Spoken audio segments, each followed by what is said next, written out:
Good morning, distinguished participants on this call, retired heads of service and permanent secretaries, retired directors. Our facilitator for today, distinguished guests, ladies and gentlemen, it is my pleasure to warmly welcome you to webinar for retirees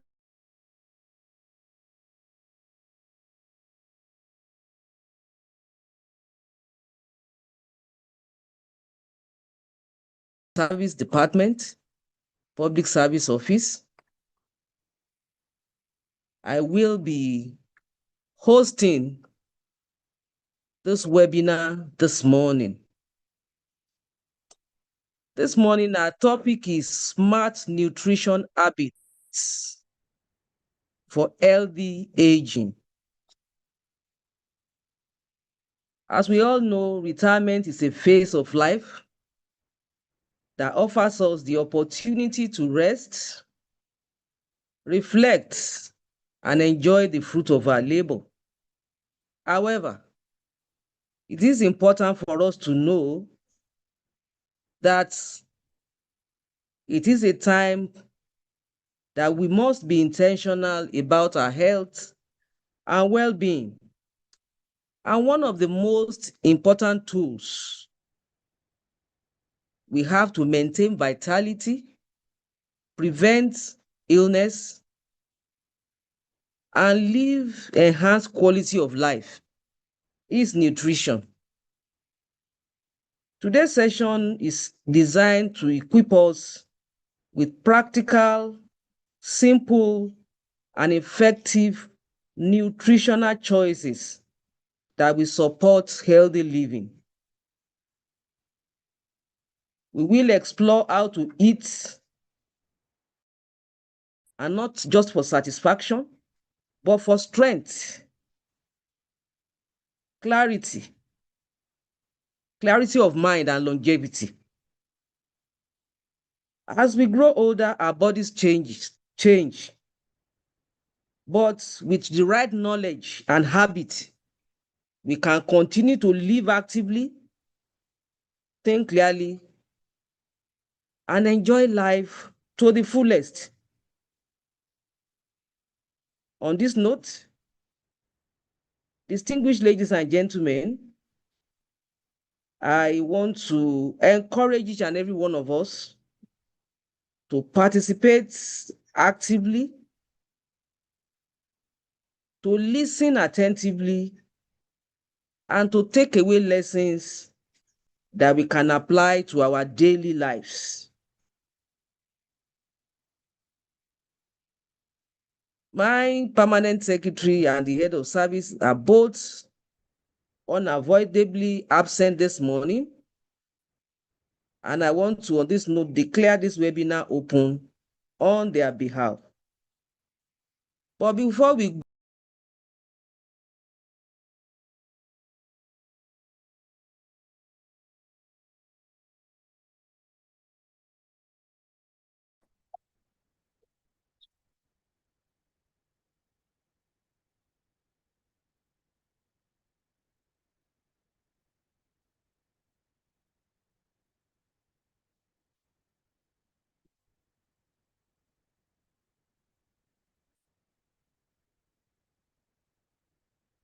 apologies for that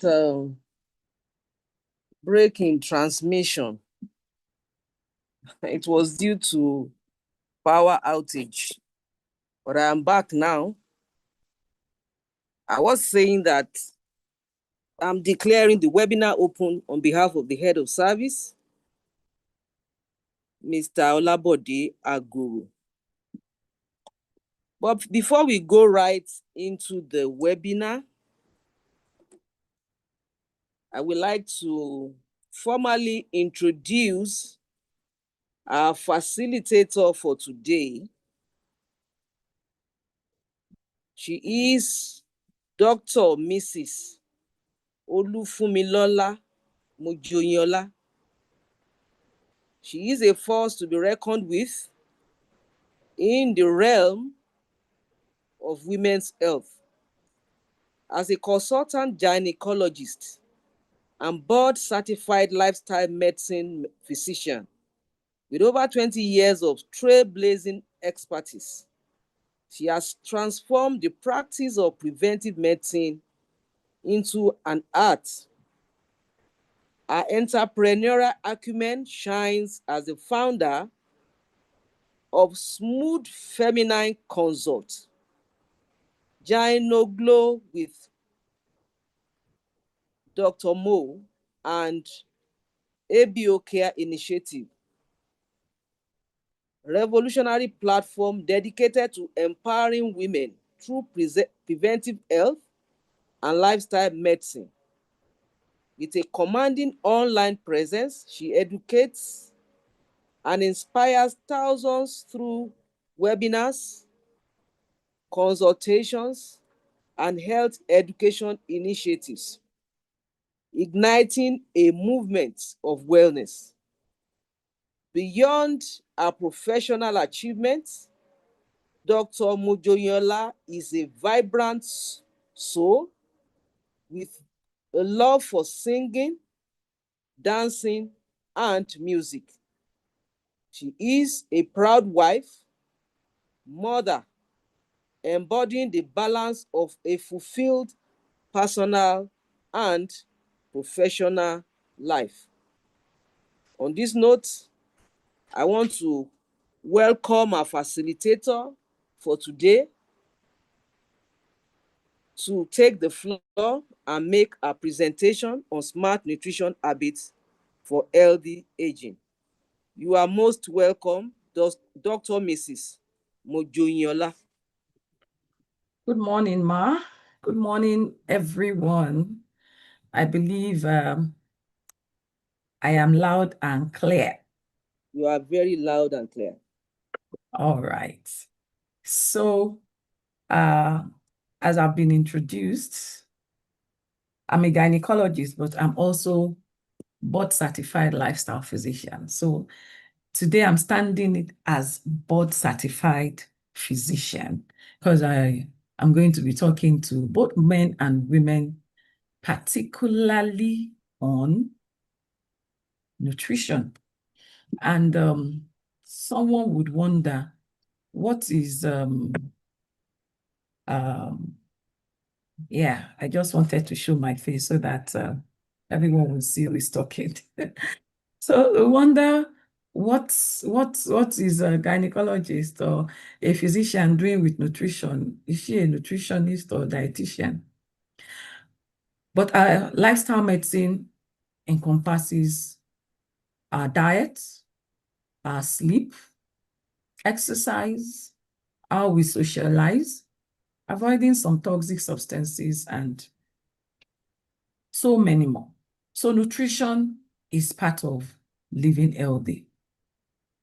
Let's just go right into it. All right.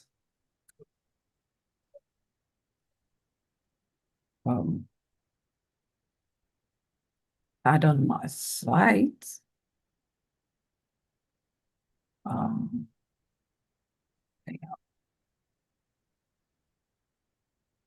Okay. So why does nutrition matter anyway after 60? Because I believe we are all retirees and the standard age at retirement is 60. So I believe that most of us here are above 60, or some are almost 60 on their way to that age. Nutrition is the foundation for health. You can't say you're living healthy without having to impute some form of nutrition in what your healthy habits involves. And today I'm not going to be talking about eat this or don't eat that. It's going to be more than that.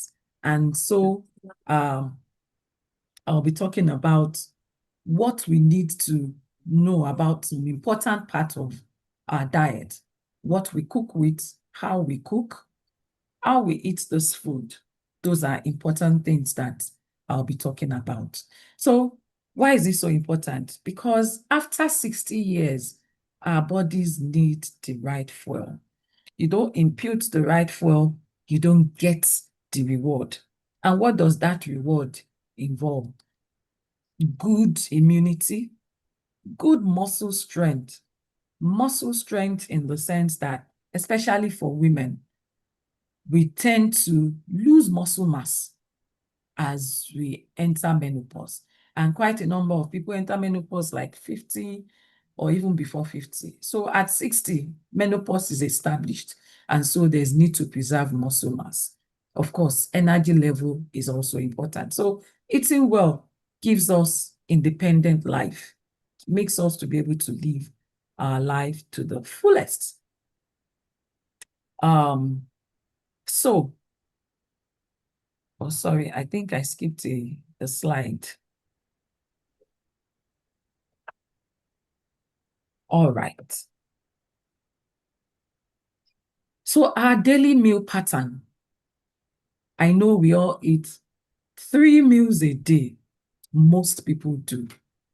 But that is the ideal as we grow up.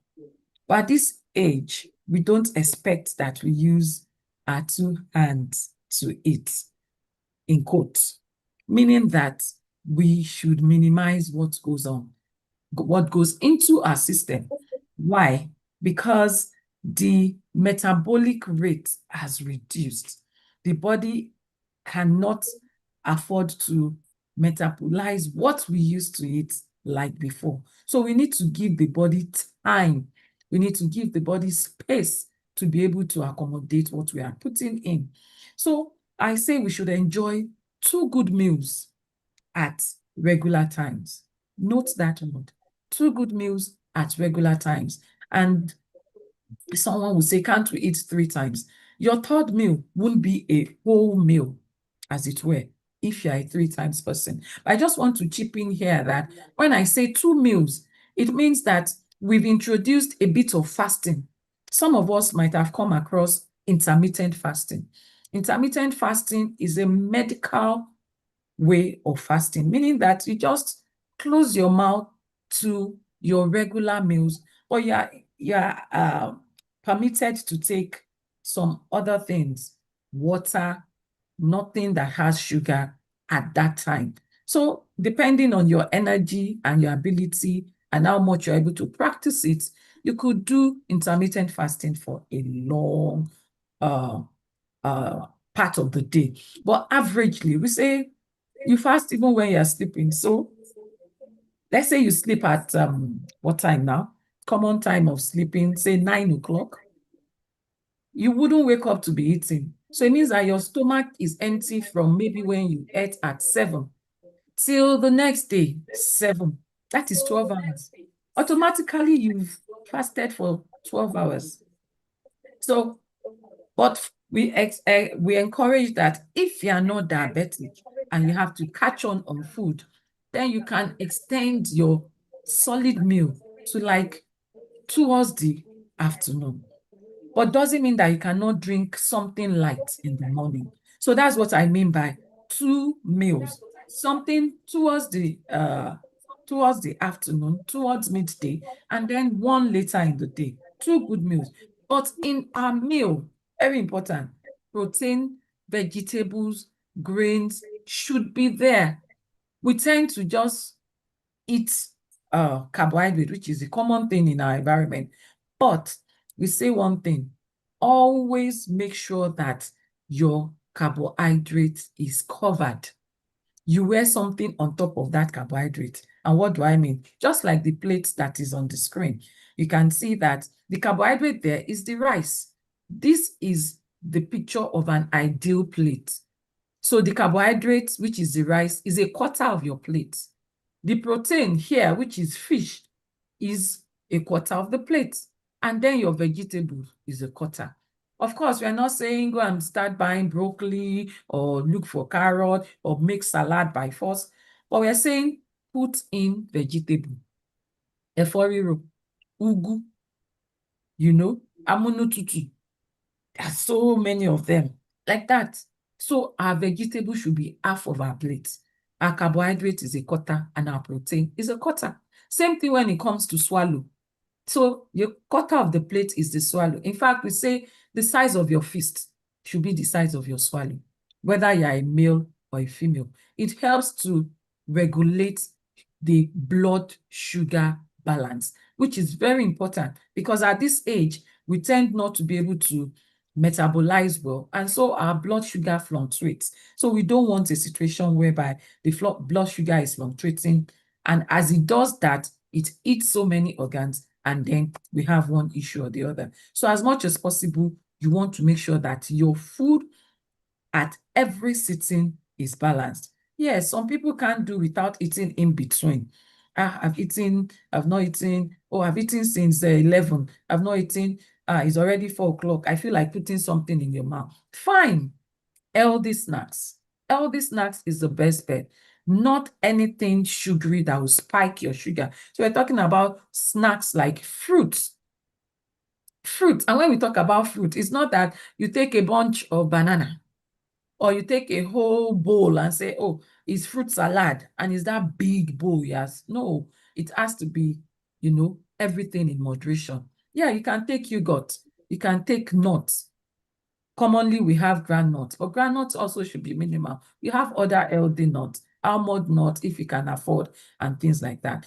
The essence of what we are saying is that your meal should be planned, should be complete plate like the sample there. And if you need to eat in between, make it healthy. Very important. So this, yes, we know what we want to eat, but how do we cook? Cooking is a very important part of healthy living, and that is why it is coming up here. How do we cook our food? Do you steam and boil?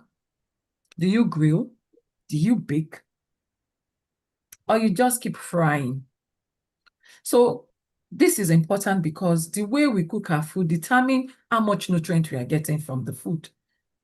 Steaming and boiling are the best thus far because when you boil, okay, I boil rice or I steam my moi moi, I boil beans. You are not adding extra oil. You are not adding any additives that would change the nutrient content of that food. With steaming and with boiling, you just have enough of what is there. So you can steam and boil things like vegetable, grains, our rice, our beans, our yam. Yes, very good to do that. And then the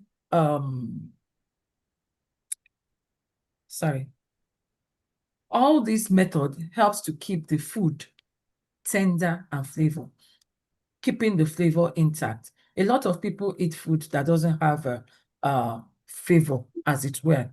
So the grill, I don't know how, it doesn't have to be expensive and things like that. The grill, when we talk about grilling, if you have oven, there is open grilling. If we know now, you go to parties, if they've not done anything in the open, you see the smoke from the fish or the meat that is being grilled. All those methods of cooking are actually dangerous because by the time the hair reacts with the smoke and everything, you get the food charred. You see all the black stuff, all those black stuff exposing the food to the hair actually would add on some, what do we call it now? Toxins. So if you are grilling, we advise that you grill in your kitchen, grill in your oven, closed grilling. And if you have, what is it called now? Air fryer, that is also a good way. If you use air fryer, you'll see that the oil is even extracted for you. So you don't want to grill in the open space. You want to grill in the oven. And of course, if you have, the common thing we bake around here is cake. So we're not talking about cake here. Well, outside this environment, a lot of cooking is also done with the food being baked. But here, the common thing is we steam, we boil, and we can grill or air fryer food. As much as possible, you want to run away from these other cooking methods that we want to reduce frying. We want to reduce use of excess oil. Oil is oil, no matter what. Oh, I use the best of oil. I don't want to go into the type of oil now, but in the best of oil, it is still oil. It is still fat. It is still going into the system. So even when you need to do anything with oil, you want to make sure that the oil is in very minimal quantity. And this will help to reduce the incidence of high cholesterol that can lead to heart issues and all that. So instead of having to use deep frying as much as possible, let's reduce deep frying. And that is why at this age, you don't want to go buying food from outside because you cannot determine what is being used. You cannot, you can't protect that. But when you are the one cooking by yourself, you know what and what you are putting in and how you're doing it. So the better alternative, like I said, grilling, steaming, baking, boiling, they all have their advantages, much more better than having to fry, even in the best of oil. Let's remember that whether it is palm oil, some people are saying, oh, use palm oil lightly. Palm oil is good. Yes, it's good. But what is the quantity? Are you soaking in your food in there? What about the other brands of oil? Just little drops that will just like stir fry your food and not just deep frying. All right, moving ahead. What about your cookware? And someone will say, what has cookware got to do with nutrition? Cookware is very important. Why do I say that? I remember in those days, my mother, I remember our stew pot very well. Those stew pots that you will see the dots inside, black dots, as in little holes. I'm like, yes, we've eaten a lot of aluminium. Aluminium, most of the pots in those days were made from aluminium. I don't want to mention a brand. Every house had that brand of pot in Nigeria. And we use this pot over and over again. And the aluminium in the pot leaches into our food. You wouldn't see it. You wouldn't see something tiny. You wouldn't see any granule. You wouldn't see any stain on the food. But over time, they tend to leach. The other one that is popular around that came after those aluminium pots were, what do you call them now? The ones that it is coated. It is coated inside. I'll remember the name very soon. You want to use that as well. And that is the common pot you see in most of our houses. But you know that that layer that is used to line the pot, you will see that as you use the pot over time, the layers is off. You just see little patches. And before you know it, for those that use the pot so well, you see that the pot is almost completely plain. You have eaten all the lining of the pot. It has leached into the food. And what has all the leaching got to do? These aluminium and other toxic materials actually cannot be processed by the body. So over time, they tend to accumulate in our body. Lead, aluminium, and phthalates, they are quite a number. I won't bore us with the list, but these toxins are in micro levels, and they tend to leach into our pot, and our cooking method just goes to assist them. So choosing the right cookware, it can be an investment. Health is wealth. That is why I say, if you think health is not wealth, God forbid, don't taste the other side of it. It's actually consumed. So we can actually invest in our well-being. So you can invest in cookware. It can be expensive, but go for the one that, even if it's two pieces, you know that you are using the right one. Stainless steel is durable. Stainless steel is good. Stainless steel is advisable. Stainless steel real one can be expensive. So you don't need to buy a set, even if you invest at intervals. Get stainless steel. It does not leach. Cast iron is another one, but there are different types of cast iron. So you need to be careful when you are using cast iron and when you are buying cast iron. The other one that is local and we do use well is clay pots. And someone will say, clay pots, okay. Yes, clay pots. Clay pots, not like the very old, now they are modernized clay pots. And clay pots would not leach any of these refined clay pots, really, refined one. Because those old ones, you could see some of the sands of the clay leaching into your food as well. But refined clay pot that has been well heated and molded, you wouldn't have anything leaching into your food. So let's look out for this. And of course, the very, very, very expensive one, if you can afford it, titanium is the name, titanium pot. Those are the pots that would actually keep your food, keep the flavor, and not leach any unwanted toxin into your food. So at this time, you want to keep healthy as much as possible. Invest in healthy cookware. Please avoid. Can you see that the before and the after? As in, I know that we don't use pans to this level, but just to create that picture that, yes, it's non-stick, non-stick. Non-stick is the popular pot. Oh, I bought non-stick, I bought non-stick. And before you know it, that thing that is making it not to stick to your food or your food to stick to the pan is gradually leaching into your food. So non-stick is not it, please. Non-stick, some of them can be expensive, but they are not the right set of cookware. So I've mentioned, let's go for the ones that we can afford, even if it's one at a time, one piece at a time. We can do that. As much as possible, get to your kitchen, check your cookware, see what is there, and see the one that you need to discard so that we can live healthy using the right set of cookware. Yeah, going further, hydration, water. Water is life. Nobody can doubt it. Of course, the popular song, water no get enemy. Nobody can do without water. Water helps in so many ways.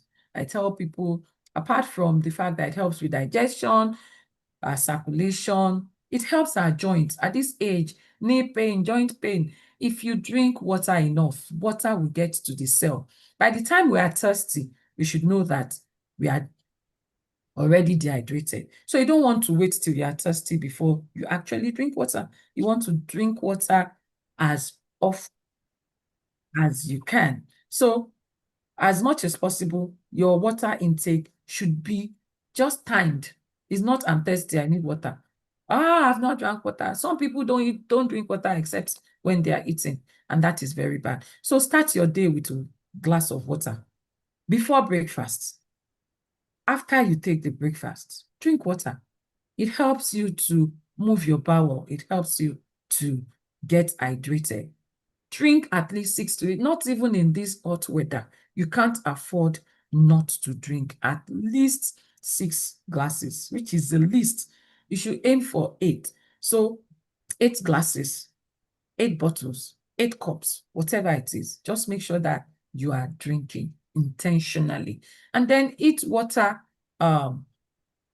water-laden fruits, fruits that are rich in water content, watermelon, oranges, cucumbers. They help, apart from adding minerals, vitamins, and helping to boost our immunity, they also add water to our system. So get eating, get hydrated, make sure that you are drinking something. You are not far from a glass of water. And if water doesn't go down so well, you can spruce your water. When we say sprucing of water, it means that you're adding maybe some things to make the water tangy, tasty. Some people will put lemon, you squeeze in lemon. If it's orange, you can squeeze in orange, natural orange into the water. You can even drop cucumber or drop watermelon just to give it some taste. If you don't want to drink pure, clean water. I mentioned this earlier, less smart snacking. Snack in a very smart way, meaning that it is not at this age and time that will be found around unhealthy snacks, processed snacks, snacks from the factory, snacks that children take to school for break time, snacks that, yes, if you go for an event and you are served snacks, no, of course, that's not bad, but it's not for you one to say, oh, I want to snack and then intentionally go and buy the ultra processed one. So what should be close to you? What should be in your fridge? What should be in your pantry at this time? Things that would help to add nutrients to your system. So you talk about plain yogurt. When I'm talking about yogurt, please mind, it is not the popular yogurt that is being hawked around the streets. We're talking about yogurt that are not sweetened because you don't want to add on sugar here. So you can sweeten it in any way you want. So when we talk about yogurt, we're talking about unsweetened yogurt that you can maneuver anyway. So inside that yogurt, you could add your fruits. Berries are not so common here, but you have some blackberries that are easily seen in the supermarket. And of course, strawberries. Strawberries are even grown in Nigeria. You get strawberry from the north. So you could access strawberry, you could access blackberry. You have nuts, walnut, you have granite, all in minimal quantity. You have the fruit, you have the watermelon, oranges. Just make sure that once you know that you want to snack in between meal, make it healthy. Before you put anything in your mouth, at this time, you want to question, will it add up or will I need to work to get rid of what I'm putting in my mouth? And when you are going out, if you know that you can't do without snacking still, prepackage it, portion it into little packs and put in your bag. It will definitely help you to prevent having to buy unnecessary and unwanted unhealthy snacks. And of course, in the process of eating the snacks, we are also getting the benefits of these snacks from the minerals, the vitamins, the energy, and it helps importantly. Take note that I keep talking about maintaining the sugar level because at this age, some are already managing hypertension, some are already managing diabetes, high cholesterol. You don't want to overshoot or overdo that. So you want to, as much as possible, make sure that your blood sugar is at a constant level. And in maintaining it at a constant level is a factor of what you put in your mouth. So what you put in your mouth can determine whether your blood sugar will spike or your blood sugar will be normalized. So these fruits, these snacks, this healthy stuff actually help to normalize the blood sugar. All right, still talking about maintaining good eating habits. Fiber for healthy digestion. We can't but take fiber. And when people are talking about fiber, like, oh, what do you mean? Fiber, this, fiber, that. Quite a number of our food has fiber. And it is in the processing of the food that we tend to kill out this fiber and make them ineffective again. Fiber is important because it helps us in maintaining a regular bowel movement. I know that we all should know by now that a day must not pass without you moving your bowel, using the restroom. Very, very important. By the time we tend not to do this, we accumulate the bad part of the what we're supposed to actually pass out. And then all those toxins come back into the system and start brewing different issues for us. So when we're talking about healthy fiber here for healthy digestion, we talk about vegetables. Vegetable is a must. Yes, the picture is showing the one that probably not so common. They are in the market, but they may be expensive.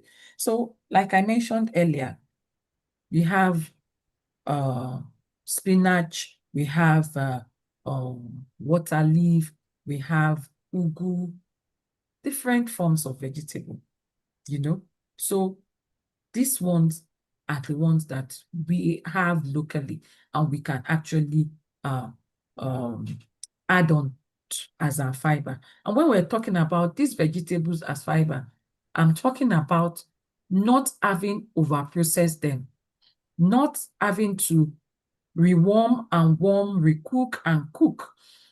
This, for us to actually get the essence and the nutrients in this fiber, in these vegetables, and get the fiber we're looking for, they are meant to be just barely cooked, meaning that every other thing is on the fire before you add the vegetable.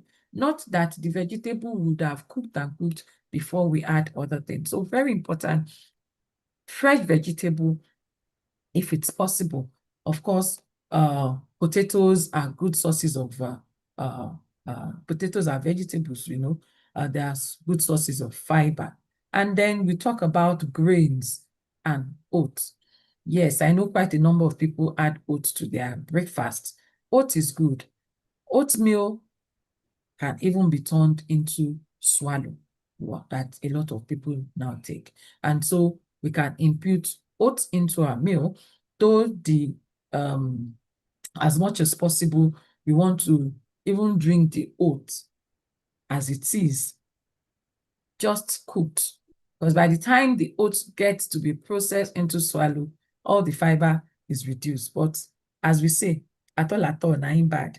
So you can still add some fiber, have some fiber in that oat swallow. So all grains, our grains are quite a number here. We have the millet. The popular pap that we take are grains. How do you take your pap? I'll advise.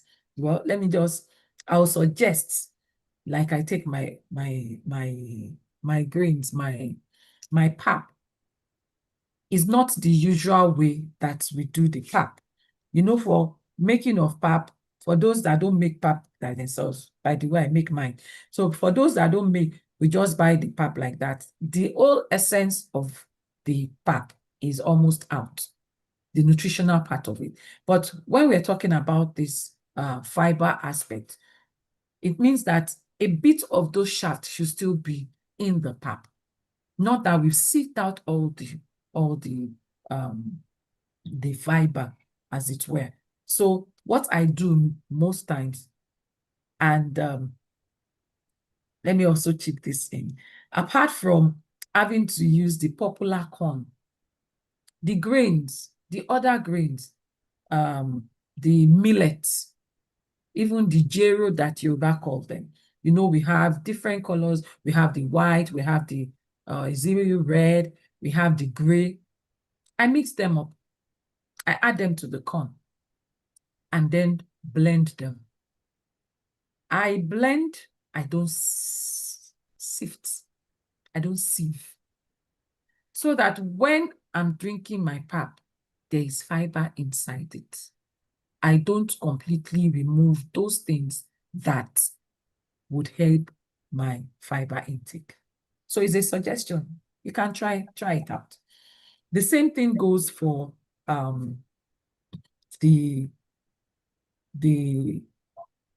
other grains. Some people even add up grains into, there's a name for that. I'll try to remember that. Add up grains into their rice. So, like I said earlier, don't eat a naked carb. When you're not eating naked carb, your rice is not naked. So it means that anytime you're eating plain white rice, know that you're eating a naked rice. And that naked rice, you need to cover it with some grains or vegetable, or beans and legumes, whichever one. So, and for the vegetable, let me just quickly mention that, I like ugu. It's only ugu you're eating. You're just changing yourself. You need to eat variety. So it means that if you eat ugu today, make it water leaf the next time. Make it spinach another time. Eat variety. These varieties help to feed the bacteria in our gut, in our intestine. And it's this bacteria in our intestine that we feed with all these fiber and good vegetable and grains that actually help to increase our immunity. So when you're eating for health. You're not just eating for the taste now. So you want to make sure that you have variety in your fruits, variety in your vegetable, variety of the grains that we are taking. Of course, beans cannot, lentils, chickpeas, they are not so common around here. But beans, the same thing for the grain that we tend to have different types. For the beans, I also say, don't stick to one. All what I'm saying is not idea. These are science-based, research-backed evidences that these are the things that actually work. So if you are talking about beans, we have different types of beans.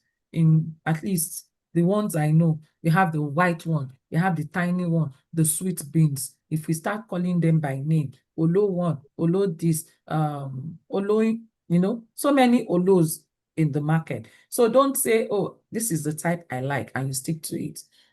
Mix them up. If you cook one this time, you can cook the other time. And if you want to join my caucus, I at times mix like 3 types of beans and cook them at once. They don't do any harm. Instead, I am feeding my bacteria that help my immunity. So much about fiber. Let's make sure we are eating fiber. For the fruit, don't squeeze. Don't drink juices. Don't say I'm replacing the fruit with juices. I can tell you that the more juice you take, the more sugar you are taking. But if you take the fruit, you will be able to chew the fiber that will give you the advantage. So let's go on. Herbs. Also, healthy means herbs. And a lot of people our taste bud is so like adapted to high salt intake. And that is why some people's homemade food does not really, attract them. But when you go to the eateries, you see when they've loaded with so much sodium, that's the one that our palate is, looking for. But I can tell you that you can train your palate in 6 weeks. If you reduce your sugar or your salt level, your palate will adapt. It's only that first 6 weeks that will be a struggle.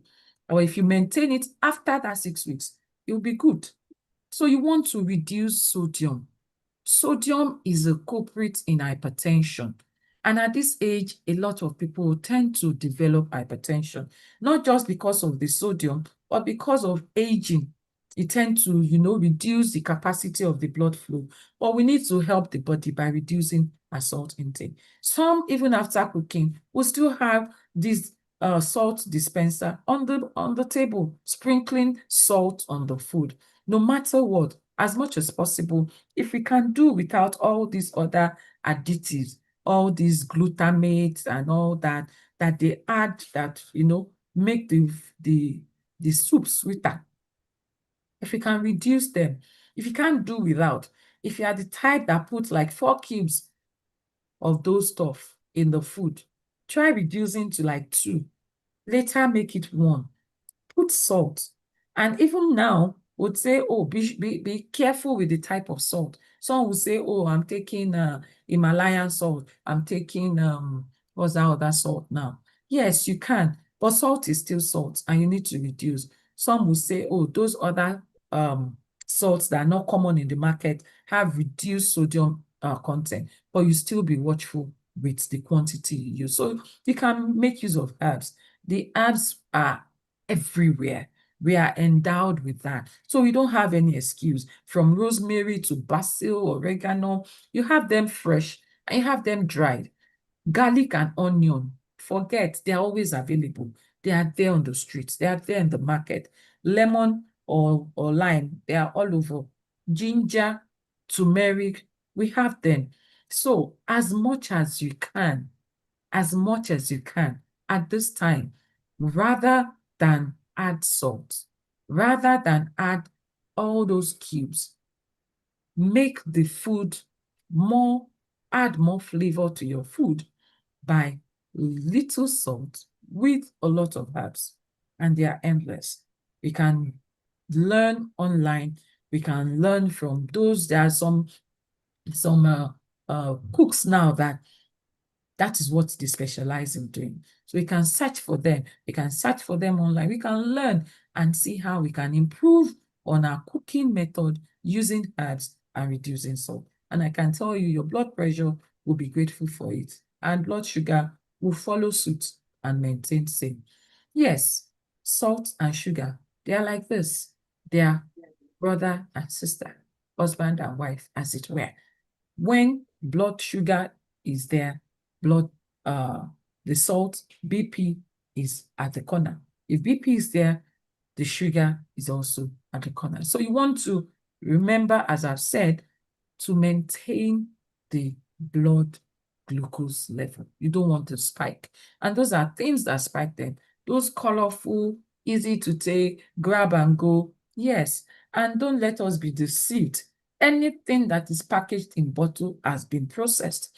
They've added one thing or the other, one sweetener or the other. They've added something that will spike the sugar. Yes, your palate will be, sweet, and especially when it is chilled, you really want to grab and go.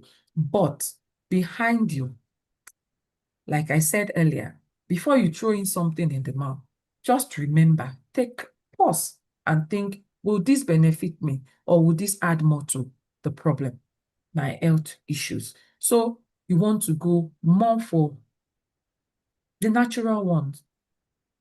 If you can't get to do it yourself, you can outsource the production of these things. Oranges, you can squeeze oranges, not as a constant drink, but you can and dilute there, at least like a drink for you. Not, that does not exempt or excuse taking the oranges as it were. There is a zobo, hibiscus. We have it around. People make their zobo drink. It is so easy. Zobo inside the pot, boil, throw in some pineapple. If you want, put in some ginger. Clove is there. Before you know it, you've made a good drink for yourself. And that good drink, that I do, and I advise us to do, with the good drink, I advise us to do that. You do it, and you store it in the freezer. You store it in the freezer. You pack it, you do it, cool it, and store it in the freezer. When you feel like taking something sweet, then you know that you have to grab what you have taken and kept in the freezer. Very important. So let's do away with anything that will spike our sugar. Let's do away with those things that are laden with sugar. Let's go straight to the natural things that will normalize our sugar. And you have alternatives to sugar. For those that really sweet-toothed, you have alternatives to sugar, like dates. But in anything and everything, dates should also be minimized. Anything we are taking should be minimized in quantity. So we want to make sure that what you are putting in your drink or your tea or your pap or whatever, you want to make sure that it is in minimal quantity. So reduce sugary food, you reduce the sources of sugar and reduce sugar intake itself. All right, spices, powerful. We've mentioned herbs. Spices are there, ginger and turmeric. They are all over. They are all over. You talk about the powder form or the one that is raw. Anything, mention it. Garlic is good for the heart. Garlic helps the immunity. It even gives some taste. It gives some taste to the food. Some people, I'm aware, even swallow the clove of a garlic straight on. but you get the best of garlic when it is crushed. So if you are one of those that just swallow garlic, you're not getting the best of the product. So you want to make sure that even before you apply garlic to your cooking, you want to open up, crush it, leave it for some like 5 minutes. During that period, you are able to allow the content of the garlic to actually come out for you to be able to use that and get it absorbed maximally. Ginger, also very wonderful. You could have ginger powder, you could have direct fresh ginger. It helps in relieving inflammation. It can be in your tea, very common. You just put the powdered ginger, a bit of it in your tea, and you are good to go. What about turmeric, the golden one? Curcumin, everybody is talking about curcumin. But let's know that, of course, it helps, is a wonderful spice. And as much as you are taking the turmeric, you want to add black pepper. Black pepper goes with turmeric. Why? It helps the absorption. So when you are taking turmeric, you want to make sure that you add some black pepper. So powdered black pepper, powdered turmeric go hand in hand. These are powerful spices that we can use to replace all those cubes, all those other things that are harmful. Yeah, getting there gradually. Nutrition and physical activity. We are talking about aging elderly, aging well, and nutrition is very important. So is this physical activity. I just want to chip it in that even when you eat the best, when you maintain all what you said, you've drank, you are drinking good water, you are drinking well, you are monitoring your sugar and all that. If you don't add activity, you will not maximize the benefits of the diet or the nutrition that you are creating for yourself. So good nutrition with regular movement is what works together for healthy aging. And when we're talking about movement, we're not talking about going to do extremes. No, get up and walk. One habit I've tried to incorporate into my pattern is having to get up immediately after meal.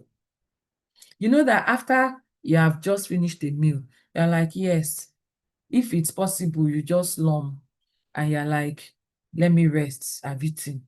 But that is the best time to actually stand up and do some activity. Immediately you do that, you burn off, apart from burning off some of those calories, you also help the digestion to be quickened, to be more effective. You don't eat, and that is why we say, oh, don't eat and sleep. But even when you eat during the day, you want to finish your food and get up, at least for about 10 minutes. It may be a difficult thing, but try to incorporate that and you'll see what difference it will do. So talking about not just being sedentary. Sedentary lifestyle is equal to smoking. Sedentary lifestyle is cuts our days. Like someone would say, the closer you are to the floor, the shorter you are giving yourself for life. So you want to be up and doing as much as possible. And of course, because for at this age, after retirement, you have, for some people, very minimal activity. So it has to be an intentional thing. If you are always at home, you need to get to go out. You need to get to be active even within the house. It doesn't mean you should go and register in a gym, but just taking a walk around, stretching and doing some light exercises could actually help that nutrition that you are building consciously to have effect. And maximum of, say, average of 30 minutes of gentle activity per day. If you have a garden, fine, that is even advisable. If you don't have space around you, but you have what's it called? You have pots, you have buckets and bowls, you can plant, do some gardening. It also helps to improve a lot of our lives, as it were. So activity plus nutrition is what gives us good, healthy aging. And yes, this actually is my final slide. We need to eat smart. Eating smart is not in, I eat this, I don't eat that. You can afford to eat so many things, but that plate is here again. That plate of a quarter of carb, a quarter of protein, and half of uh, half of the plate being vegetable. We must eat vegetable. It's a must. If there's a commandment as per eating well, vegetable half plate is a must. Must keep active. We must stay hydrated. Drinking water is an intentional thing. Don't wait till your throat is dry or your mouth is dry. Don't wait till you are eating. In between meals, drink. Let your glass or your bottle of water be beside you. And when we're talking about water, please, if you don't like water, spruce the water. Don't keep the water in plastic bottle carrying all around. Toxins do leach from plastics. So you can make it in your bottles, your stainless steel cups, your stainless steel bottle, or if you're in your house, your glass cups, glass bottles, whichever way. So these daily habits, as small as they may seem, they actually can lead to big health benefits over time. And we would just see how it is as we keep adding on little by little. Yes, little by little. We don't achieve all at once, but just take one of this and just walk towards it. When you achieve that, then you go to the next one. And in no time, we would see that our bodies will be grateful for it.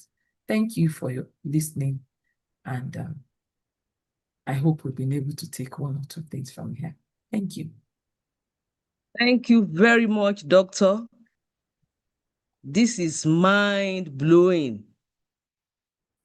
I've never had it this way. If we believe in what I've said, I want us to keep our emoji coming to appreciate our facilitator today. This is very, very powerful. When we were having a meeting as to whether we can take nutrition, I mentioned that, we did nutrition sometimes ago. I said, okay, let's try. It's been a while, but I can tell you this is from another perspective. Thank you so much, Doctor. You are a lifestyle coach indeed. Let's put our hands together for her. So I'm just going to do a very quick recap so that she will also know that I listened.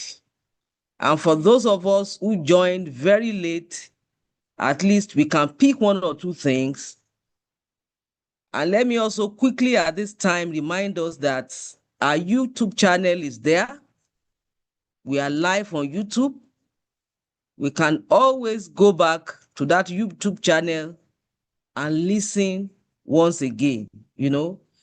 This is a presentation that we need to listen to over and over again. We need to imbibe everything that we have been told this morning. The first thing I want to say is that she said everything she told us this morning is backed up by research. It is not just our opinion. That's how I want to start. So let us take everything very seriously.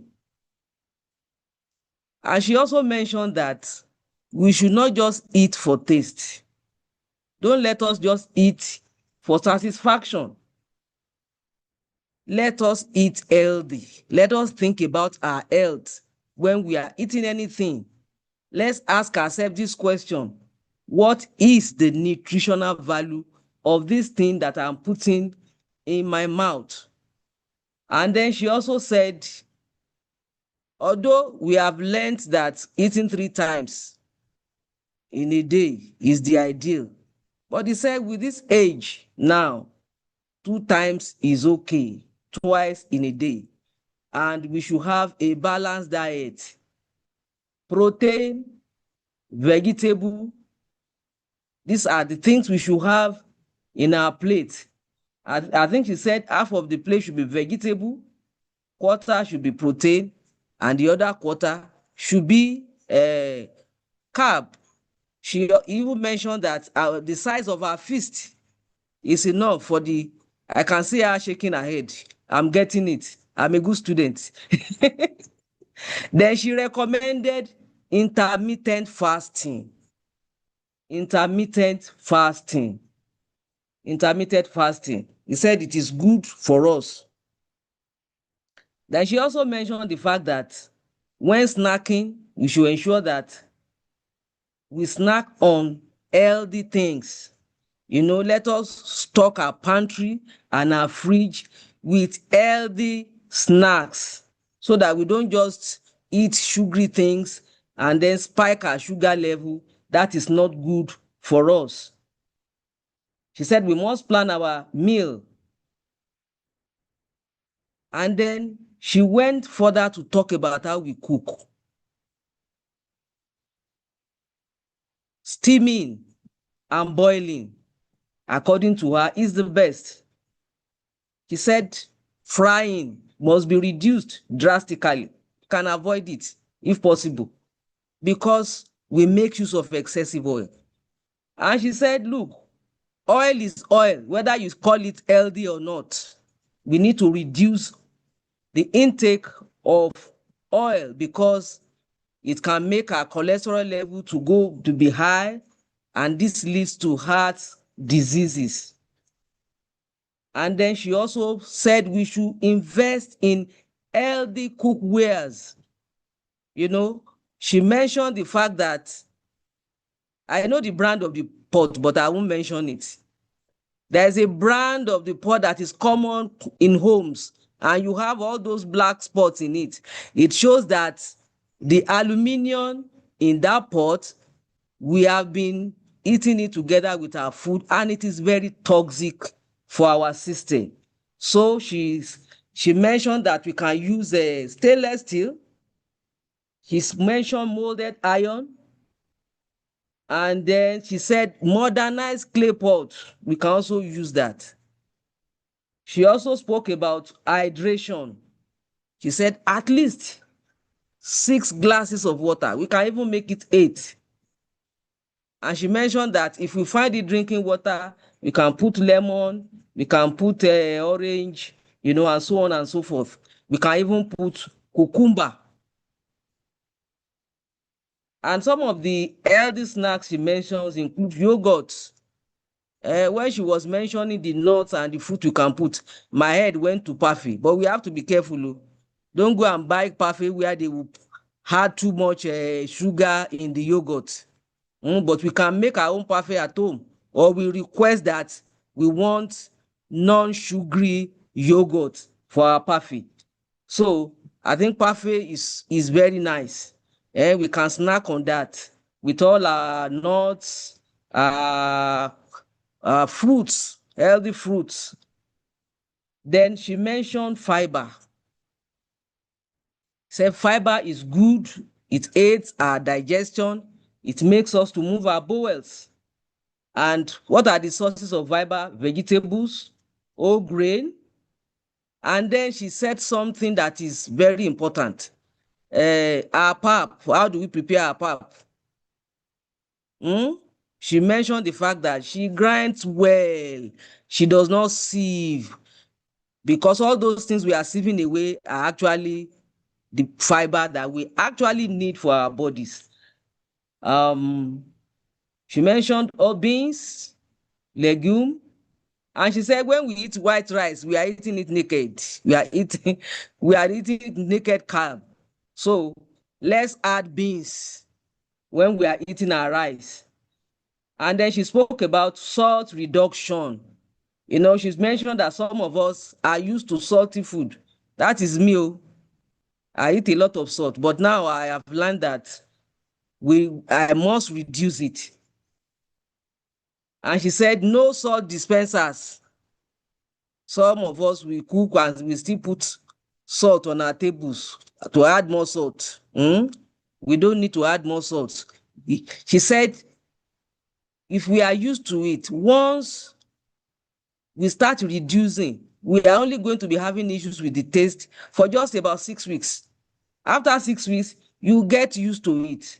So she recommended other spices like rosemary, basil, oregano, garlic, ginger, turmeric, so on and so forth.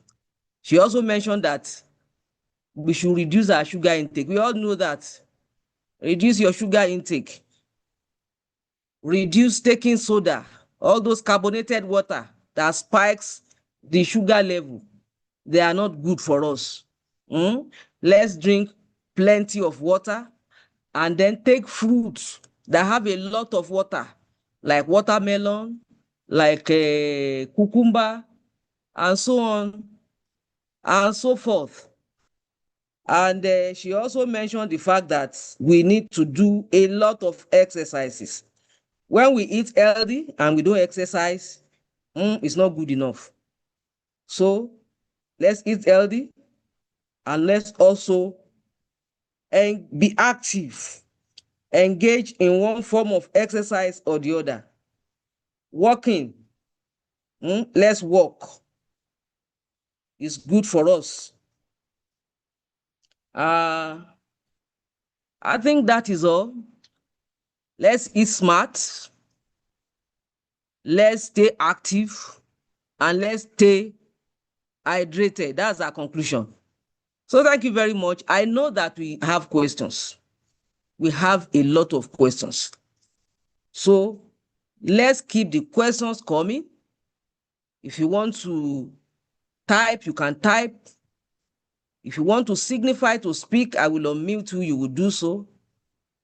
So can we start? And I want our facilitator also to look at the chat. There are so many questions there. So let's start with that. Let's start with that. I'm handing over to you now. Let's look at the charts. And then when you are done, you hand over back to me so that we can unmute people who want to ask questions. Thank you very much. So over to you, Doctor. All right.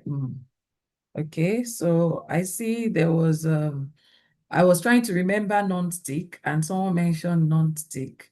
Yes, it's non-stick pots. Those are the ones that after a while, you see that the non-stick part is actually, being washed off, and the food starts sticking to the pot. So all those black lining that we've actually been eating, that have actually left the pot, a lot entered into the food. And I can tell you, detox is a very difficult thing when it comes to heavy metals, like what we have in this pot. So someone says, what about the cocoa small versions? Yeah, cocoa small version is iron. Iron can be that this other cast iron, yes, cast iron.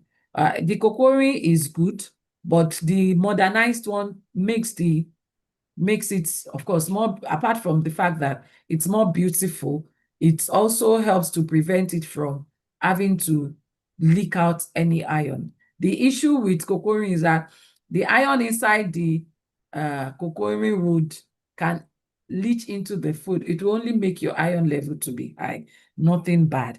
But the refined cast iron would prevent having that. So if you are using the small version of that cocoa to cook, you should also look out for the holes. What you should always be having like a search. Look out for the utensils for this cookware. Is there any hole? Is there any dent? Is there anything? Once you start seeing that, it means that something is leaching into your food. So cocoa is not bad as long as you keep it clean and healthy. What about banana? I don't know, as per the fruit. Banana, you can't put banana inside water if that's what you're talking about. But if it's in eating banana, yes, banana is good, but in safe quantity. We say for these vegetables, we call them servings. So by the time you say a serving of banana, average Nigerian banana is not like the abroad banana. Abroad banana is big, almost like our size of plantain. But so they say it's just one. But for us, we tend to have small sizes of banana. So your serving of banana is actually just 2, not a bunch. Just 2 at a time is what you should take when it comes to banana. Water is good generally health-wise for the body, especially for you can say this for heretic age. I don't understand that. Maybe that's a typo error. Oh, geriatric age. All right. Yes. Thank you. Please, can you give us the name of the other pot apart from stainless steel? The name starts with T. Titanium. T-I-T-A-N-U-M. Titanium. Titanium. Titanium. That is what they use in making sheep. The name starts with C. Yeah. The titanium is what they use in making the sheep that sails. I mean, big sheep. So tend to have Titanium. Titanium. There's an echo somewhere. What they use in making Okay. link YouTube Yeah. So the titanium actually is a lifelong thing. If you want to invest in titanium, it's a serious investment. One pot can be as much as $500,000. That is expensive. So it's not everybody that can get to buy the titanium, as it were. But the easily accessible one are the stainless steel, the new modified pot, clay pot, and of course, this cast iron that we mentioned. Okay. Hope date is also good. Yes, date seed. Yeah, date is good. But people tend to take, oh, date is fruit. If you check the calorie in date, you wouldn't take so much of it. Everything has calorie, and the sugar content is also there. So the main thing is moderation. Just be careful when you're talking about quantity. Don't say it's fruit. Don't say it's natural, so I can take it anyhow. Date is good, also in moderation. Let's see. Okay. Is moving around the house a means of exercise, especially standing too long and moving around all day in the house? Standing too long may not be in your best interest. We say 30 minutes walk. So some activities in the house may not really add up. But if you're talking about after a meal, 10 minutes walk around the house or doing some activity, or intentionally going to wash your dishes after eating, that could be the 10 minutes we're talking about. But when you're talking about physical activity, yes, if you are staying in a story building, climbing up and down the stairs, yes, that can be a good activity. Or you get out of your house and move around your environment, that could be. But just moving from sitting room to dining to bedroom may not just be sufficient. But all this activity also is dependent on your level of strength and physical fitness. So you don't want to push yourself beyond your limits. You should know your limits. Even when we're advising, it's supposed to, this is a general advice, but when it comes to individual, may need to have it personalized. So it's not that, oh, they said we should walk all over, you walk and then you trip. No. So there should be some form of caution. Know your limits and go the way your body, listen to your body. Your body will talk. You've gotten to the limit, your body will tell you. So you just listen to your body and know to what extent. But if it's moving around the house, 30 minutes, fine. You can start with that before you get to go out when you are fit enough. Please, what is the YouTube channel? Okay, I think that will be sorted out. Any other question here? 10.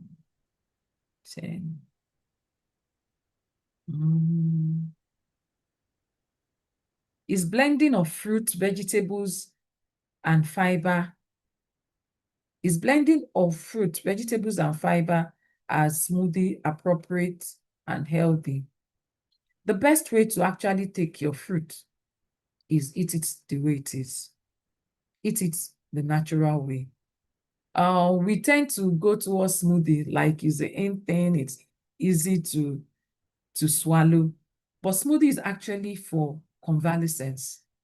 Smoothie comes in handy for someone that is recuperating, that was sick, and cannot tolerate to eat directly the whole fruit. So if you must take smoothie, you can make it an occasional thing. You can make it like maybe once or twice a week, but it's not an everyday I'm on smoothie.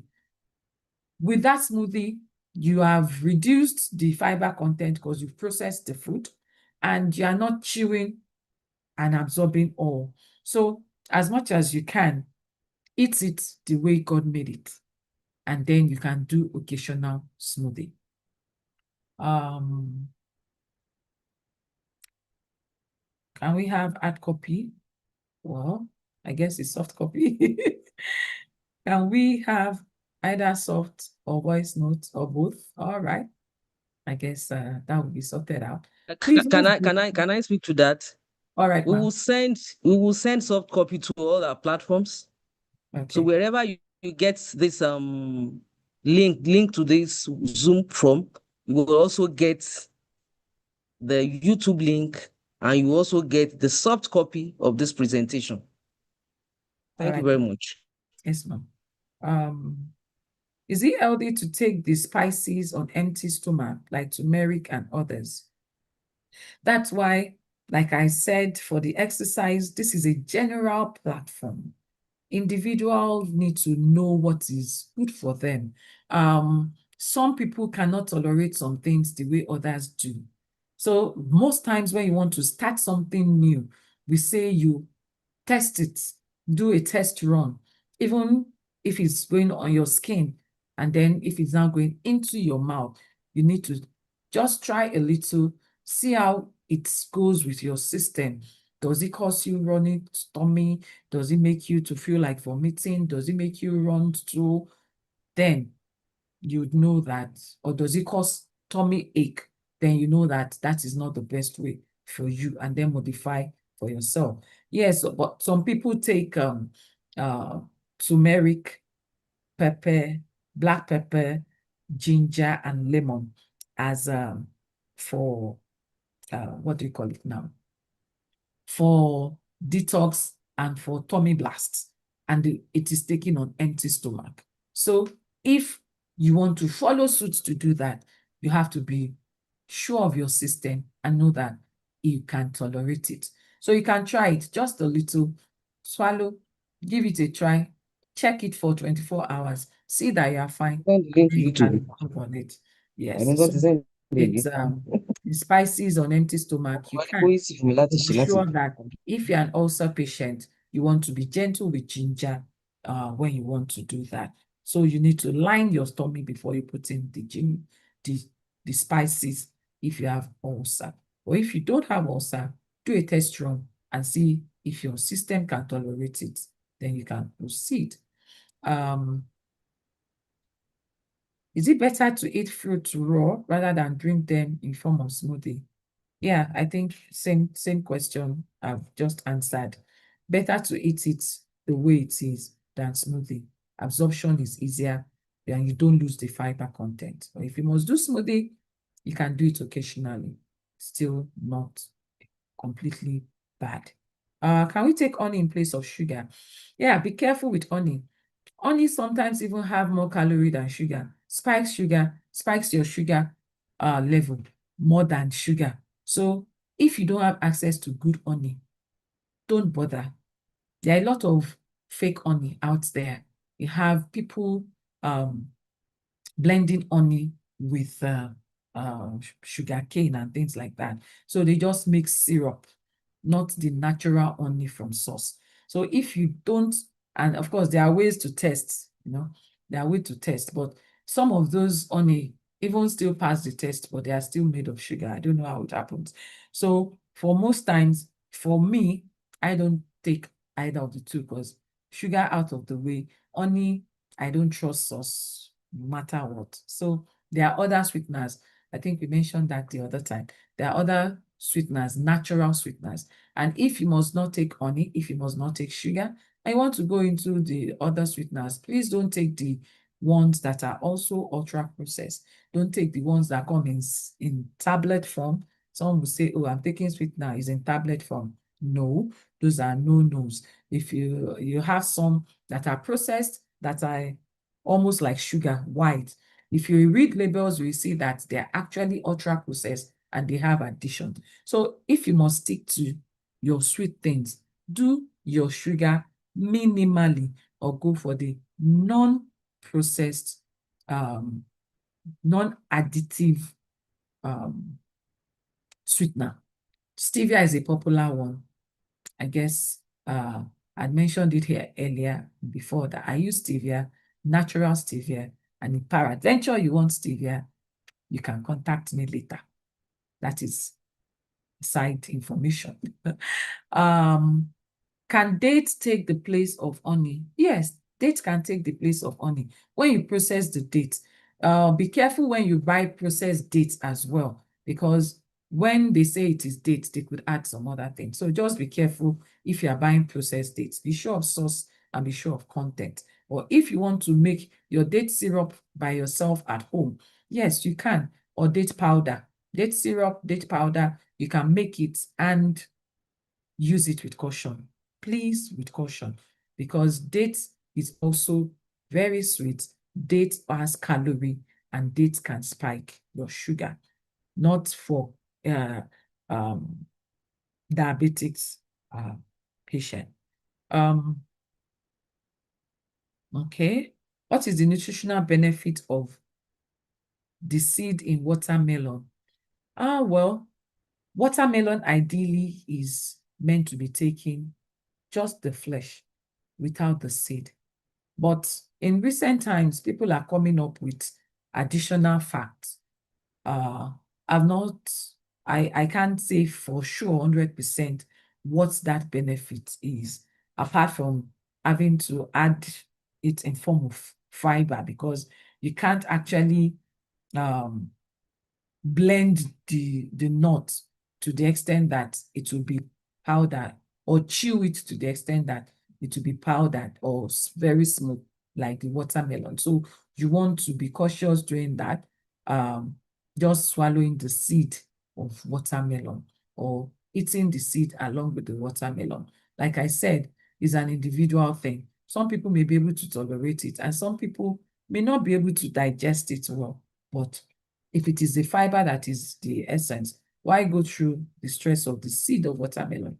Why not go through the fruit like oranges that actually have the fiber, like grape, the grape that's like orange that actually has the fiber, grapefruit. All right. I think that is, oh, it's not all.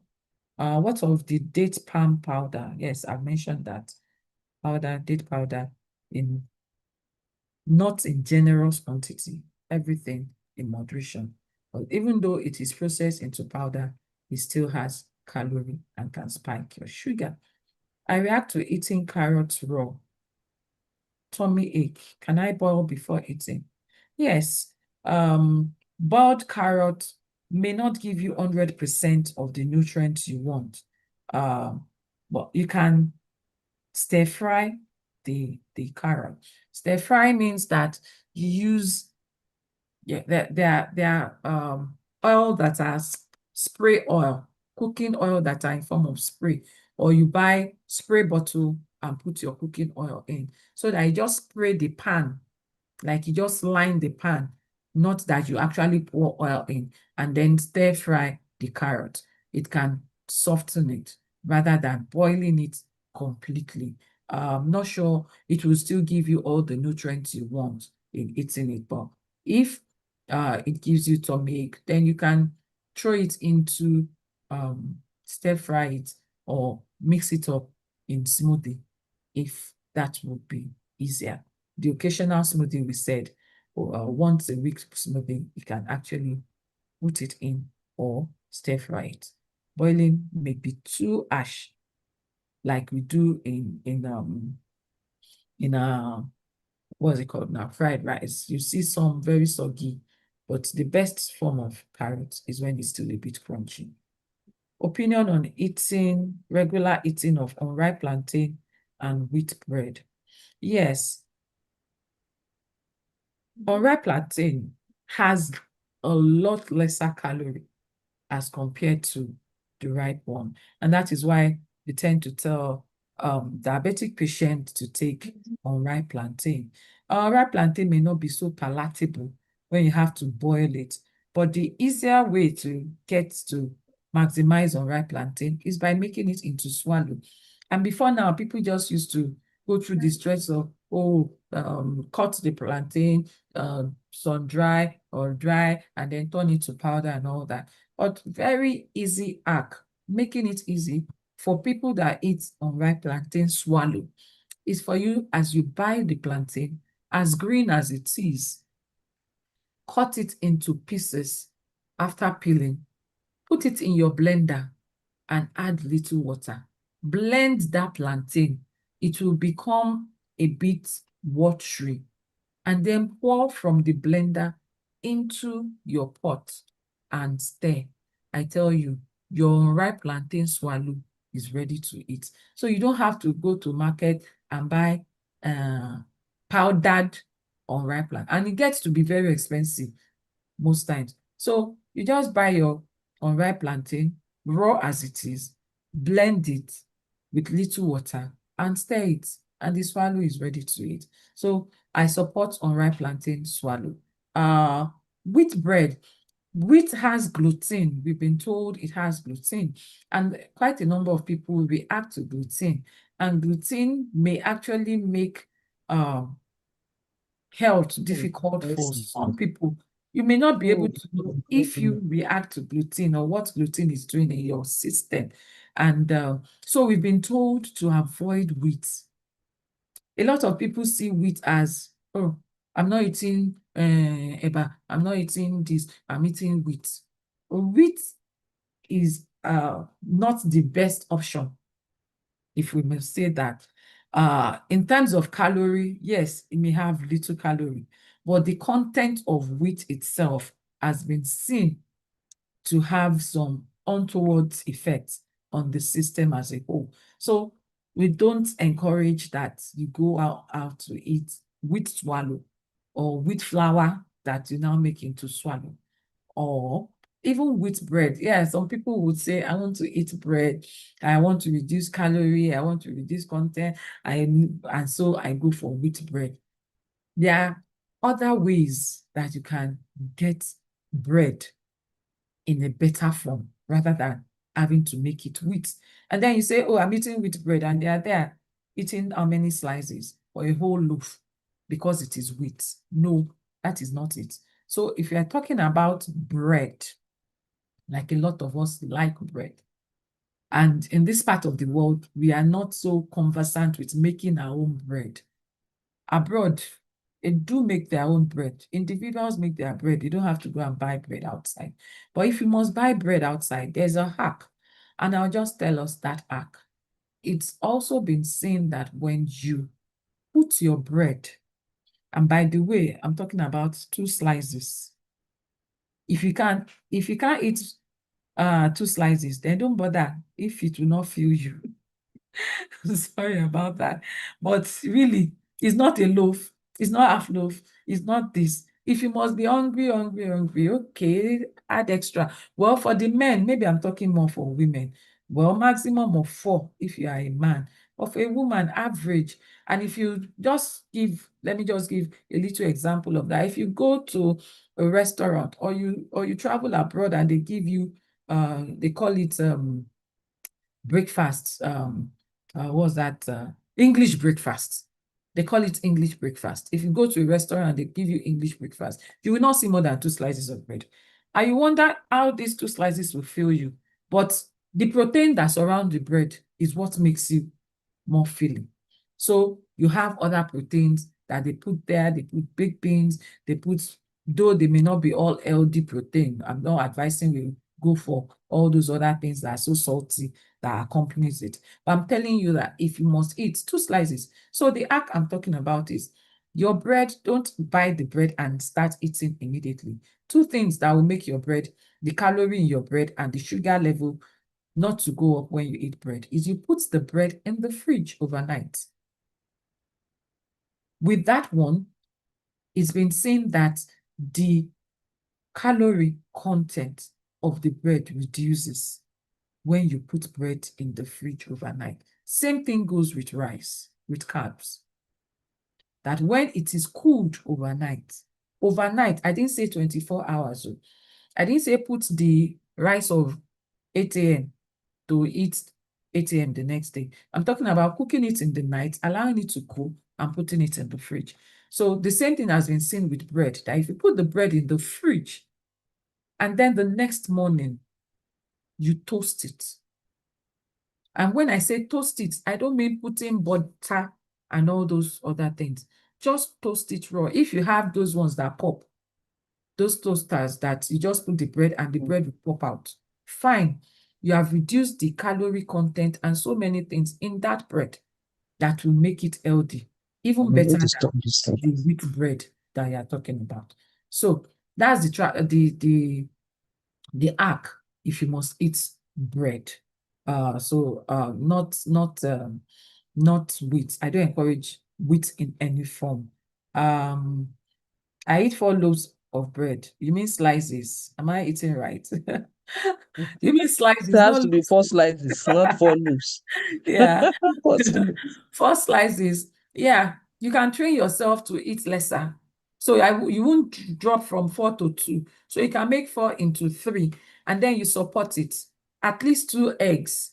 And in talking about eggs, when you're eating 2, we say that you use the yolk of one, and then you discard the yolk of the other. And then put vegetables, bell pepper, as in those, whether green or red or whatever. Put what's it called? Cucumber around it. Add some lettuce, add some cabbage. Those are the vegetables that will fill up with your egg, that will make your 2 or 3 slices be very filling, with a nice cup of tea. Thank you very much, Doctor. Mhm. Thank you very much. I think we should give 1 or 2 people the opportunity to signify and speak. Maybe they want to ask their question by voice. But before we do that, I want to quickly acknowledge the presence of the 18th head of service and the immediate past secretary to the state government, Mrs. Folashade Jaji, who is on this call with us. Good afternoon, ma. It's already after 12. Good afternoon, ma. We are very glad to have you on this call this afternoon. So we can go ahead now. If you want to say 1 or 2 things, maybe you want to ask a question, you have a comment. Let's take that for another 5 minutes. Anybody can signify.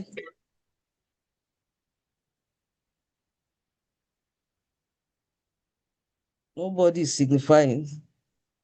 It's Yeah. like they ask all the questions. Okay. All right. I can see. Okay, I'm seeing 2 hands now. So you can unmute, ma, Mrs. Foluke Omotosho. Please Thank you unmute so much, our facilitator. and ask We your really question. appreciate you, Dr. Mojoyinola, and also our coordinator. God bless you, ma, for bringing this topic. Amen. My question is about eating according to our blood group and things like that. I listened to one radio presentation concerning that. Is there any thing you want to remind us about this? That is, maybe we should be eating more of protein, more of nuts, more of this, more of that. Thank you. Eating according to our blood group. Can we take the second question, then you take the both together? All right. So I think, I don't know, maybe Mr. or Mrs. You can unmute. Mr. or Mrs. Taiwo Kolawole. You have the floor, please. On mute. Good afternoon, ma. Okay, good afternoon, ma. Thank you, the doctor. Thank you, our conveyance. The question I want to ask is concerning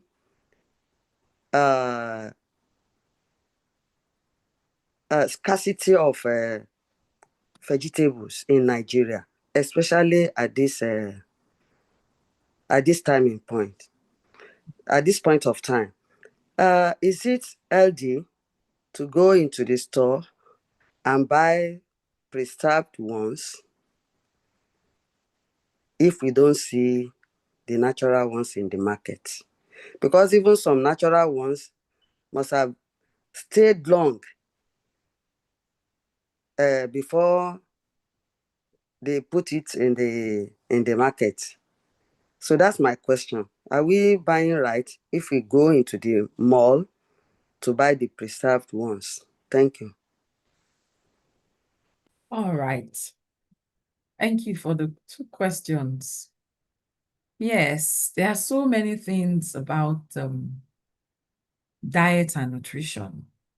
And like I said earlier, that for what I'm discussing here, they are science-based with research. For the blood group, yes, it's out there.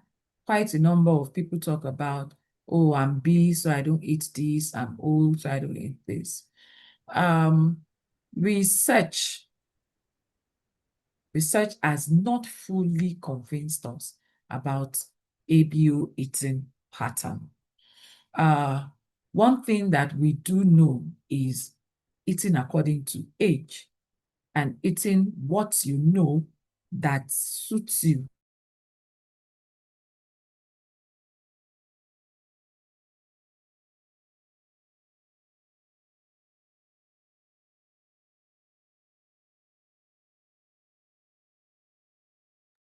Please unmute, ma. We can no longer hear you. You are muted.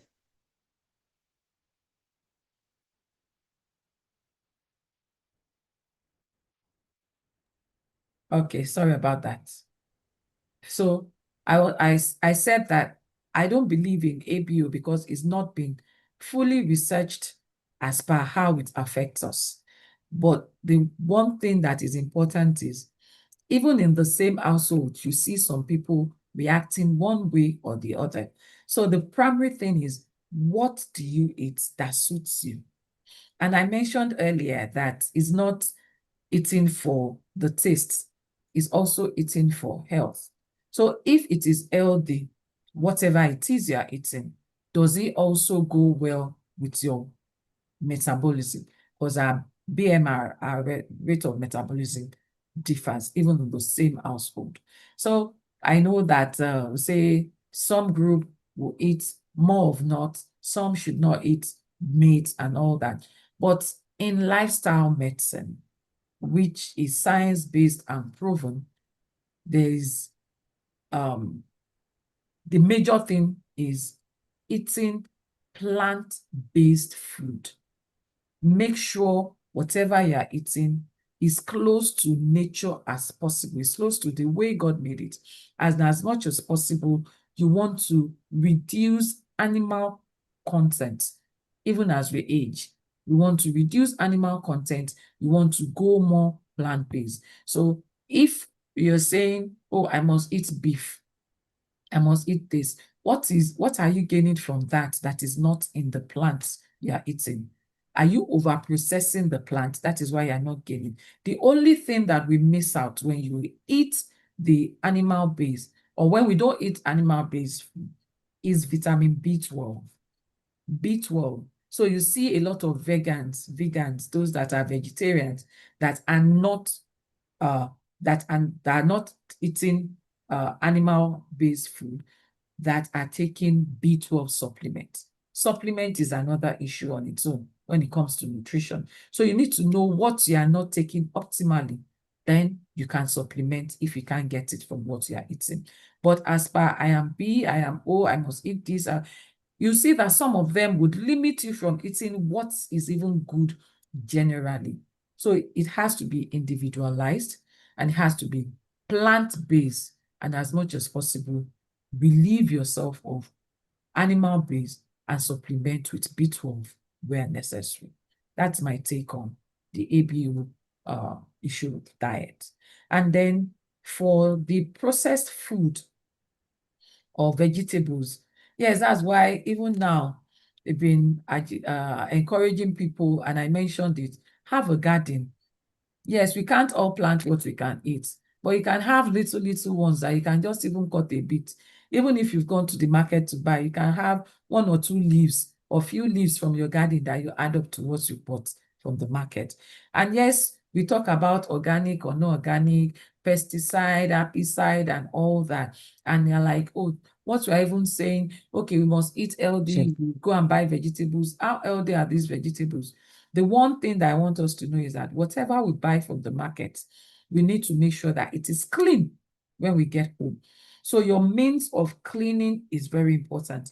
Do you want to soak in salt and then rinse well after? Or you want to use white vinegar to wash off your fruits or vegetables to make sure that all the so-called herbicides or whatever, the toxic things that might have been used in spraying those things are washed off before you cook them. So those are the important things. And I don't know which of the fruits or vegetables that we wouldn't have in the market, except for those that are not grown in Nigeria. So if you talk about spinach, yes, spinach may not be so commonly available, but you can grow spinach. It's a very tolerable, friendly vegetable. You can even plant it in your house and eat from your own or your own garden when it comes to spinach. But outside that, we have variety of vegetables, and it's a matter of getting to know which market that you can get these vegetables from. And when you do get them, wash and clean them with the best means, salt or white vinegar. And if it is the imported one, then you don't have any choice. You have to buy the ones from the supermarket and then still rinse them well with those things before cooking them. In whichever way and whatever form, just try to make sure that fruits and vegetables are part of your meal on a daily basis. Thank you. Thank you very much. It's been a long day. Yeah. Let's have someone appreciating our facilitator, Dr. Funmilola Mojoyinola. Can we have somebody to appreciate our facilitator? We can unmute. This signify unmute and then appreciate our facilitator. Hi, Mrs. Ayodele. We want to appreciate her. Okay, go ahead, please. Thank you very much.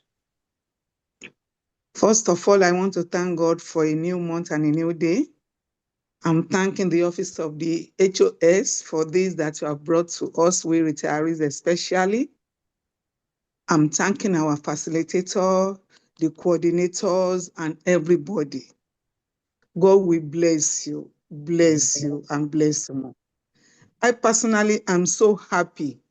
I am so happy. Immediately I read this about this lecture coming up, I had to set alarm, get myself ready. I want to start with you. And sincerely, I have enjoyed it. God bless the HOS office and our facilitator. God bless Lagos State government and Nigeria. We appreciate you all. We appreciate you.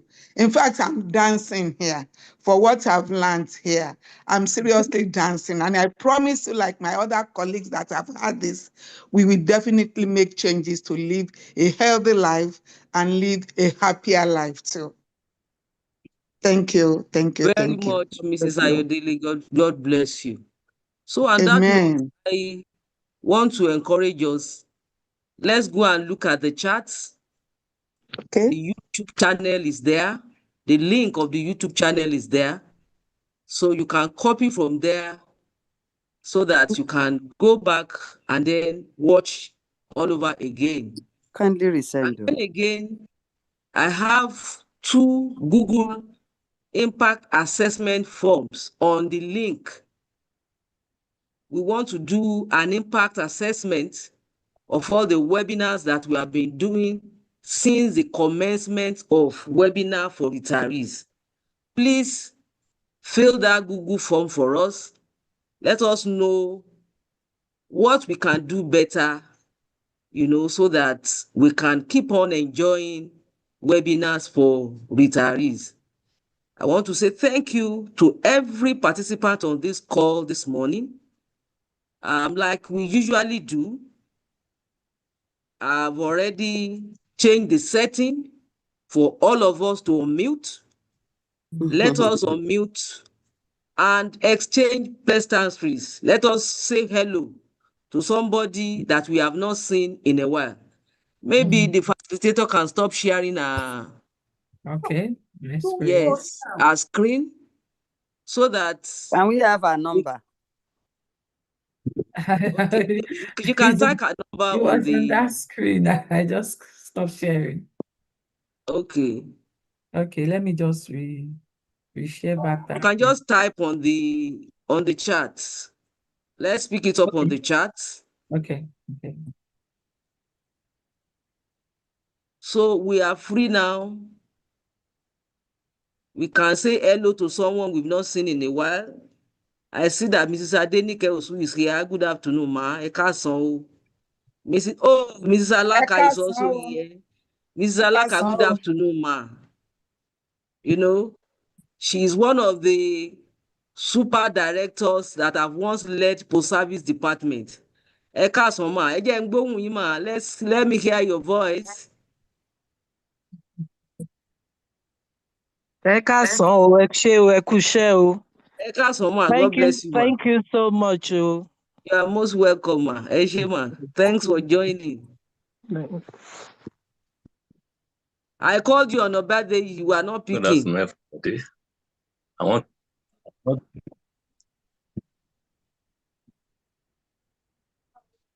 Okay, Mrs. Adesanya, good afternoon, ma. Mr. Ogunleye, it's been a while.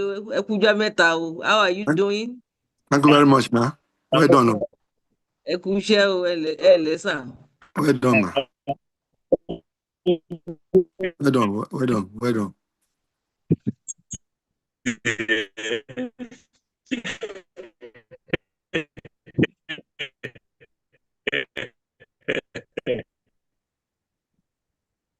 God bless you. Okay, so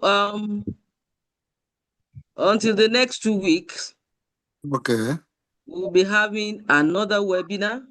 Mama Duro Well, Dollar. no topic yet, but it's either going to be on finance, on business, or lifestyle in retirement. We thank you all very much for being part of this webinar today. I hope we have picked the Google form. Are we filling it? Please, let's look for the Google form. Let's fill it. Let's know what we can do better in the future.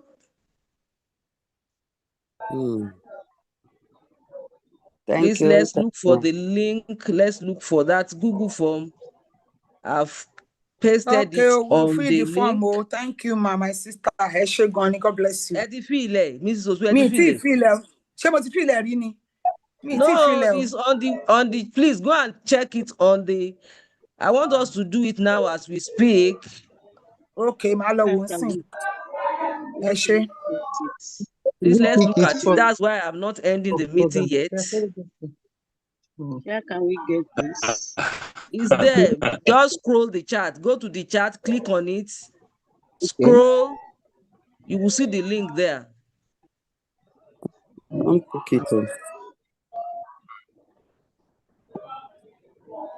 I will also send it to our various group chats as well.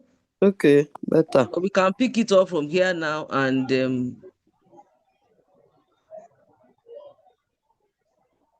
YouTube channels.